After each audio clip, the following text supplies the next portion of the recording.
ദ്വാരപാലക ശില്പക്കേസിൽ പത്മകുമാർ സമർപ്പിച്ച ജാമ്യഹർജിയിൽ ഉത്തരവ് നാളെ. SIT കുറ്റപത്രം സമർപ്പിക്കാത്തതിനാൽ കേസിൽ പത്മകുമാർ സ്വാഭാവിക ജാമ്യം ലഭിക്കും. നേരത്തെ കട്ടിളപ്പാളി കേസിൽ സ്വാഭാവിക ജാമ്യം ലഭിച്ചിരുന്നു.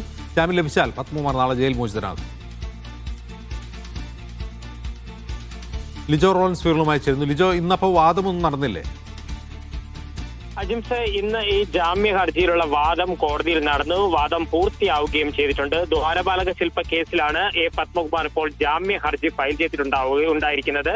റിമാൻഡ് കാലാവധി 90 ദിവസം പൂർത്തിയായത് കാണിച്ചുകൊണ്ടാണ് ജാമ്യ ഹർജി എന്തായാലും വന്നിരിക്കുന്നത്. അതിൽ പ്രോസിക്യൂഷന്റെയും ഒപ്പം തന്നെ പ്രതിഭാഗത്തിന്റെയും വാദങ്ങൾ നടന്നു. SIT ജാമ്യം കൊടുക്കുന്നതിന് ഇതുവരെ ആദ്യ കേസുകളിൽ മാത്രമാണ് സ്വാഭാവിക ജാമ്യത്തെ എതിർത്തത്. എന്നാൽ ഇപ്പോൾ കർശനമായ ഉപാധികൾ വേണമെന്നുള്ള ഒരു കാര്യം മാത്രമാണ് കോടതിക്ക് മുന്നിലേക്ക് വയ്ക്കുകയും ചെയ്തത്. പ്രതിഭാഗം വാദിച്ചത് ഇങ്ങനെയായിരുന്നു: 90 ദിവസം പൂർത്തിയായിരിക്കുന്നു, ഇതുവരെയും പ്രാഥമിക കുറ്റപത്രം പോലും പ്രത്യേക അന്വേഷണ സംഘത്തിന് സമർപ്പിക്കാൻ കഴിഞ്ഞിട്ടില്ല.